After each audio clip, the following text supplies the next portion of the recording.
Zach Gelb hosts afternoons nationally on the CBS Sports Radio Network. There was a very nice article recently about Zach's ascension to afternoon drive. If you read Barrett Sports Media or Barrett Sports News, Jason Barrett does a really good job covering the industry. There was a nice article about Zach. We kind of pegged Zach as a radio star years ago. It was Solana, actually. He said to me once, "You ever listen to this Zach Gelb at night on CBS?" And I said, "Who?" And he said, "Perfect." I said, "Let's get him on the show." And that's exactly what happened. Congratulations. A very nice article, Zach. Thank you. I also love how you just lied to the listening audience, because I do have a tweet from you where you were annoyed that I went after you when I didn't really know you for somehow how you put together your cheesesteak, and you responded, "The only person I'll ever put on from CBS Sports Radio is Bill Ryder." So that was a response to me, and now I join you each and every week. So really wish I had stuck to my guns. Now that, you know what, though? I'm very worried about this show for just the way that you guys are starting off the year. Like last year, Crowder ended it trying to be an Instagram model. Today, this is not usually how Crowder is dressed. It looks like a bomb went off right behind him, as well as it is a mess, his set today. And Hawk, you had some laptop issues. So without Solana, and this is not a good start to the year, I think the ship would be sinking right now. Oy vey. He's the captain? He's the glue. You mentioned, my New Year's resolution was to be nicer to Solana in 2024. You look great, Crowder. You mentioned cheesesteaks that I called you out on it. Crowder got stuck in Philly last night. He wasn't able to fly out till this morning. Tell him what your cheesesteak order was, the way that you do it. Philly cheesesteak, jalapenos, onions, mushrooms, American cheese, mayonnaise, and ketchup. Got a lot going on there, my guy. Can you imagine putting American cheese on a cheesesteak? Oh, wait, that's your biggest takeaway? What about the mayo and the ketchup and all that? I happen to love mayo and ketchup, so I wouldn't put mayo on a cheesesteak, although it sounds delicious. I love drowning a cheesesteak in ketchup. Yeah, well, that's because you're not going to the right spots, but that's why we got into this fight many years ago before we started to become friends. You know, if you have to put mayo or ketchup on a cheesesteak, you're not going to the right spots. Hey, and let me tell you this, Philly, the brotherly love thing, that's a bunch of BS. Because there was a family running late for their flight that wanted to get through the security line. Them people were cussing their ass out. "We're all waiting. You should have got here earlier. I've been here for 2 hours." They were cussing their ass out. The Philly people are crazy. Yeah, Philly, not the nicest. My wife's family. You know, my wife grew up in Philly, and we've spent plenty of time in Philly. Just a wretched, beautiful place, though. I love Philadelphia. Loved it. Lived there for 7 years. Maybe not want to live there any more than that, but it was awesome. Those people gave that family hell. I love Gelb, though, when he does shows from the Philadelphia Odyssey Studios. It's brought to you by Tasty Cake. They're Tasty Cake branded studios. What are our studios? Cocaine. What? I was going to say the homeless shelter. No, I thought we had an actual sponsor, you dolts. I was actually good. No, like isn't Demesman in Dover or no? Well, now we know what Crowder did on his New Year's. I've been asleep in 4 days. Sponsor? Yeah, no, we do. Our studio sponsor is Ed Morse. All right. Well, not exactly Tasty Cakes, but you know it'll do. Anyway, we're gonna get. This may be my last appearance on the show. We're gonna run out of time. Bill Ryder from CBS Sports is with us. Is there? Good job. Thank you very much. I had asked Crowder and Solana, does anyone expect the Dolphins to beat the Bills on Sunday night? No, which probably means they win the game. Like, if you ask me right now who's going to win this game, I would say it's the Buffalo Bills. I think the Dolphins are trending in the wrong direction. They had a nice win, obviously, 2 weeks ago, but then they just got blown out by the Ravens. But I thought they were just starting to overcome the Jalen Phillips injury, which was an enormous loss. And then you just had the injury to Bradley Chubb. But in a weird way, even if they lose this game, and let's say they go to Kansas City in that 3-6 matchup, I think that they, in the second time around, would beat the Kansas City Chiefs because I don't like what I'm seeing from Kansas City either. And Gelb, I was on TMZ today for my take on this. How do you feel about or your take? No, my take. Well, Okay. well, TMZ likes to party too, but no. With Bradley Chubb being in the game, getting hurt, Tua hurting his shoulder late in the game, you're down by 30. I know the tough guy coach crap. We never give up, but at some point, hell, I'll say you got to give up. Like, yeah, throw in the towel, fold up the tents, and get to Buffalo week. That's a fair take, and I think it's not exactly apples to apples, but a lot of people will criticize the Ravens this week. You know, do you play people or do you rest people? And I think it's really a lose-lose. What you're saying is a little bit different, and I would probably agree more with you. But like, if the Ravens rest everyone this week and then they come out flat in 2 weeks coming off the bye, everyone's going to crush them. But then if they play their guys and someone gets hurt, everyone will be killing them as well. So it's one of those lose-lose situations. But you aren't wrong. There's some players, especially the players that have injury histories, like a Bradley Chubb, like a Jalen Ramsey, a Tua as well. Maybe you should have pulled them last week. I'm going to show you guys some live video going on right now on Twitter, WSVN. That is Tyreek Hill's house. Oh, my God. They are battling a fire, a massive fire. What? This is live on WSVN 7. They're literally live streaming Tyreek Hill's house potentially burning down Wow. as he's at practice right now. This is the bizarre world we live in. I hope I hope there's no one in it. Yeah, Obviously. I would be remiss if I didn't show you that and mention that. Obviously, you're hoping everybody is okay. People in that house are fast. They got away from that. That's true. How about this one, Gelb? I don't want to end up on TMZ later, so I'm not going to comment. Yeah, that's Crowder's domain. Just because something goes really wrong here, that the views of Channing Crowder do not reflect the views of Zach Gelb, all right? We got a Pat McAfee, Aaron Rodgers. Yeah, I do not want any lawsuits here. Did you see McAfee? He did like a little apology at the beginning of his show today, yeah. But he's wearing a shirt with sleeves. And I saw someone tweet it out. They're like, this dude done effed up. They made him put sleeves on.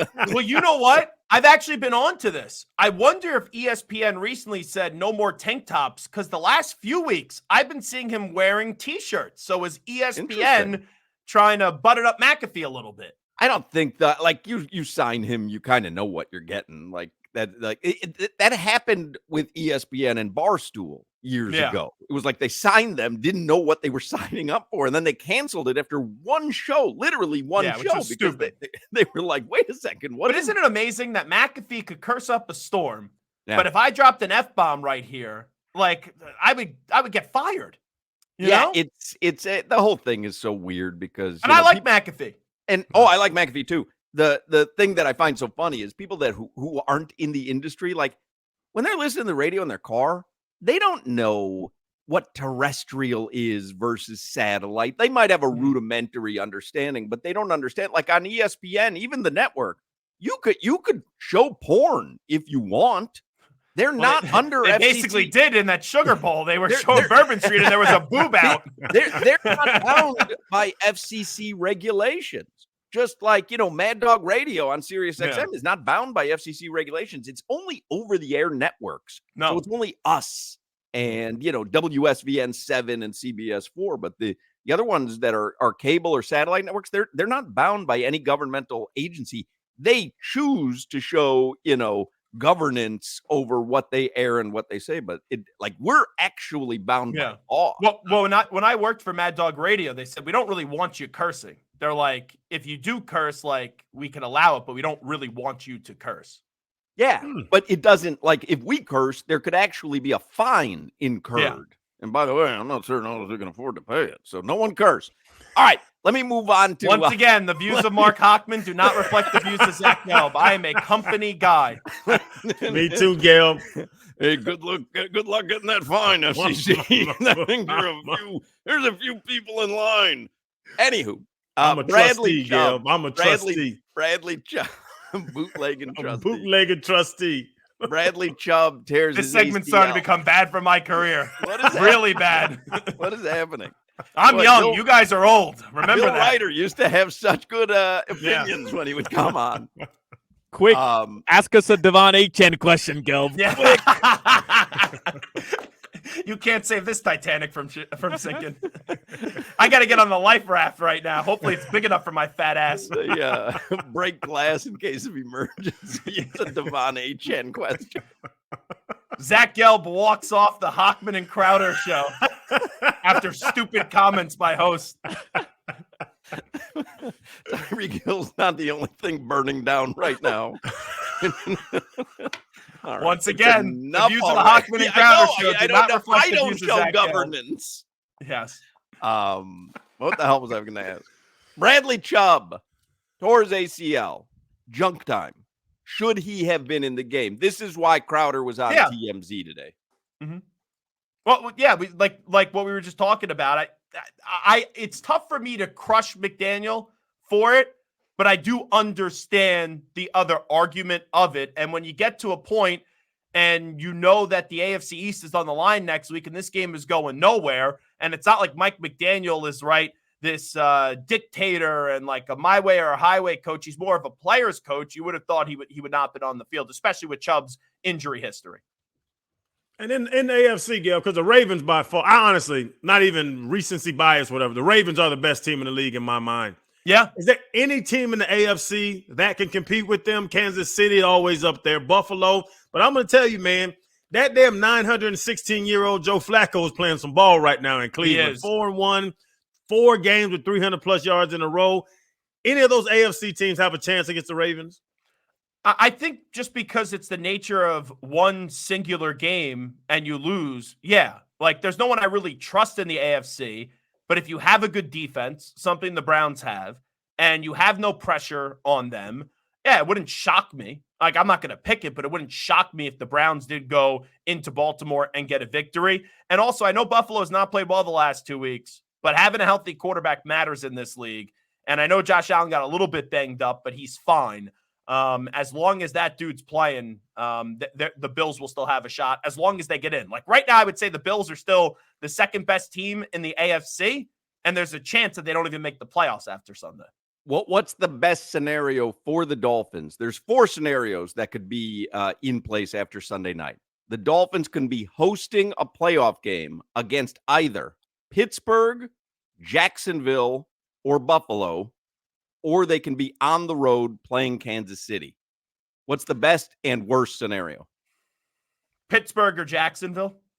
Because Pittsburgh, I know that they're going with Mason Rudolph right now, but that offense doesn't intimidate me. Now, they have a very good defense, and Jacksonville, in big moments this year, they have just been so bad. Like, I was in on Jacksonville before the start of the season. I've never jumped off a team's bandwagon more quicker than when I did in week 2, when they were just so flat in that 17-9 loss up against Kansas City. They got blown out at home, only put up 3 points against the Niners, and the Ravens came to town and their offense did nothing. So I would say for the Dolphins to get a win, their best road would be Jacksonville or Pittsburgh. But I do think they could go into Kansas City and get a victory, because as great as Mahomes is, I do not think this Chiefs team is going on one of these runs this year. They remind me a lot like Tom Brady's final season in New England with the 2019 Patriots, where you get like oohed and awed and tricked because of who the coach and who the quarterback is. But when you watch that team, they just don't impress you. And Gail, we see eye to eye on a lot of things. I got to ask you about Detroit Cowboys, end of the game. I heard your take. Mm-hmm. After you go for 2-3 times in a row, you've already had multiple 4th down opportunities where you didn't kick a field goal, where you could have won that game. You're going to just keep them going for it, even from the 2, even from the 6. Like, I think Dan Campbell, with his bullheadedness, with his aggression, and I love aggressive coaches, he lost that game for his team. The Detroit Lions outplayed the Cowboys for 60 minutes. Now give me an extra 10. Give me an extra 15. You can play in overtime. Dan Campbell's, I guess, ego messed up that game and lost them a game against one of the best teams in the NFC. So just here's where I push back on it, because the 2-point conversion play worked and the referees messed it up. Like, let's just call it how it is. So if you want to tell me when they go back to the 7 that they should kick the extra point, okay, like I could live with that. But they did draw Micah Parsons offsides, and that gets them back to the 2 or the 3. So when you're back in the spot that you were originally going for it, that's why I had no problem with them going for it the 3rd time around. And I don't know why people aren't criticizing Jared Goff, and this gets lost in it. He makes a better pass. Third time would have been a charm, and that's a 2-point conversion, or at least it is a big collision right at the goal line, and it just depends on where the receiving player would have landed and would the ball have crossed the plane. Zach Gelb, CBS Sports Radio. How do you feel about today's appearance? Not great. I think it was more so you guys than me. But that's all right. I'm a team player. I would never throw you guys under the bus. No, you can't say that and then say you're a team player. No, you just threw us under the bus. I'm Jared Goff, huh? No. Players do that all the time, right? Like, I'm not actually taking receipts or I'm not paying attention to the criticism, but I'll be like the Dolphins quarterback and then like blast everyone criticizing him for about 10 minutes. But how about the Cowboys, Crowder? Oh, how great would that have been if the fat guy 2-point conversion would have counted and they would have choked that game away? Oh, it would have been like the pigs in the blanket on what's going to come for the Cowboys come playoff time. Because Dallas, they'll get to the NFC Championship game this year, and all those cockroaches will pop up, and all those fans will be going after you, and then the 49ers will stick a knife in them and end their season. It's coming, Gelby. It's coming. Oh, my goodness. I can't wait. I got a bottle of champagne with Crowder's name on it. We're going to pop that baby. Gelb gets a lot more comfortable when he's picking, topics out of his bag. Yes. He is, man, that dude he is in the Matrix when we're I've been on TMZ before. I do not want to be on TMZ for the way that this show is going down today. All right? I'm usually a guy, all publicity is good publicity. The two topics you guys tried to throw out there today, not good publicity for your boy. Oh, there are always naysayers. Yes. All right, Zach Gelb. And remember, my name is Alejandro Solana, by the way, if anyone wants to criticize this segment. See you, Gelb. Later, guys. Happy New Year. Let a naysayer know.